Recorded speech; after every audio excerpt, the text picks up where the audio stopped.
తీర్థయాత్రలు పుణ్యక్షేత్రాల దర్శనం చేసే మేలు అంతా ఇంతా కాదండి. ఇక శైవ క్షేత్రాలు ప్రత్యేకంగా చెప్పక్కర్లేదు. జ్యోతిర్లింగాలు ఈ జన్మలో చేసిన పాపాలన్నీ కూడా సమాప్తం అయిపోతాయి, మరుజన్మ అంటూ లేకుండా. అంటే మీకు అర్థమైపోయింది కదండి. ఆ జన్మరాహిత్యం కోసం ఈ శైవ క్షేత్రాలను బాగా తిరుగుతూ ఉంటారు. ఇంట్లో కూడా ఒకటే పోరు పెడుతుంటే నేను కూడా ఎప్పటి నుంచో వెతుకుతున్నానండి.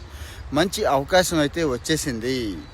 జ్యోతిర్లింగాల యాత్ర. ఫేమస్ జ్యోతిర్లింగాలు ఏవైతే ఉన్నాయో గుజరాత్ దగ్గర నుంచి మధ్యప్రదేశ్ దగ్గర నుంచి మహారాష్ట్ర వరకు కూడా ఉన్నాయి కదండి. మహాకాళేశ్వర్ అని, ఓంకారేశ్వర్ అని, ఇలాగా 7 ఫేమస్ జ్యోతిర్లింగాల దర్శనం చేసుకునే అవకాశం ఐఆర్సిటీసీ ఇస్తుందండి. యాక్చువల్గా అయితే ఇలాంటి కంటెంట్ మనం చెప్పుకోలేదు, కానీ ఒక ఇంట్లో అందరికీ పనికొచ్చే కంటెంట్ మీరు ఇస్తున్నారు అన్నారు. సో పెద్దవాళ్ళు అంటే 60-70 ఏళ్ల తర్వాత వెళ్ళి ఉపయోగం లేదండి, ఇప్పుడే చేయాలని చెప్పి మన మహానుభావులంతా కూడా చెప్తూ ఉంటారు. అంటే 30-40 వాళ్ళు ఎక్కువ మన మంది ఉన్నారు కాబట్టి మన వాళ్ళు ఏమాత్రం అవకాశం ఉన్నా వెళ్ళిపోండి. మనం సొంతంగా వెళ్ళాలంటే కనీసం ఒక మనిషికి ₹1,00,000 అయిపోతాయండి. ప్లస్ పైపెచ్చు ఏమీ తెలియదు, చూసొచ్చామన్న ఫీల్ కూడా సాటిస్ఫాక్షన్ ఉండదు, మోసానికి మోసం ఎక్కడికక్కడ.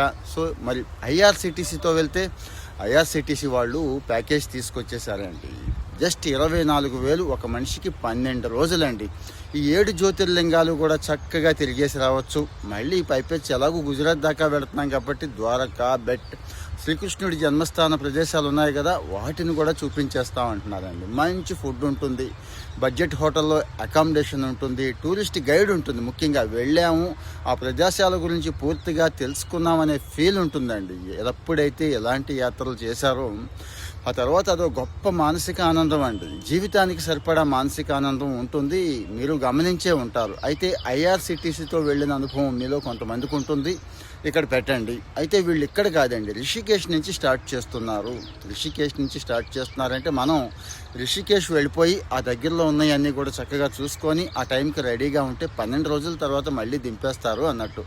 మరి 12 రోజులు మామూలుగా బయట అయితే ఎంత ఖర్చు అవుతుందో మీకు తెలుసు. మామూలుగా అయితే 24,000 అవుతుంది. లేదండి నాకు థర్డ్ ఏసీ కావాలి అనుకుంటే 40,000 చిల్లర అవుతుంది. సెకండ్ ఏసీ కావాలి అనుకుంటే 54,000 అవుతుందండి. ఎలాగూ నవంబర్ అంటే మంచి చలికాలం, తిరిగేదంతా ఆల్మోస్ట్ ఆల్ ఉత్తర భారతమే కాబట్టి సరిపోతుందని నా ఉద్దేశం. స్లీపర్ క్లాస్ కూడా సరిపోతుందని. మిగిలిన అకామిడేషను, మిగిలిన ఫుడ్ అందరికీ సేమ్ ఉంటుంది కాబట్టి ఇలాంటి అవకాశాలు అప్పుడప్పుడు ఐఆర్సిటీసీ వాళ్ళు కల్పిస్తూ ఉంటారు. కానీ చాలామందికి సమాచారం తెలియదండి, వెళదాం అనుకునే వాళ్ళకు కూడా తెలియదు. మీ ఇంట్లో పెద్దవాళ్ళు ఉంటే ఖచ్చితంగా వాళ్ళని తీసుకెళ్ళండి. పెద్దవాళ్ళు ఏముంది, మీరు కూడా కాస్త చేంజ్ కావాలి, మానసికంగా సంతృప్తి కావాలి అనుకున్నప్పుడు ఈ యాత్రలు మన పూర్వీకులు ప్రవేశపెట్టినాయి కదండి, ఉపయోగపడతాయి.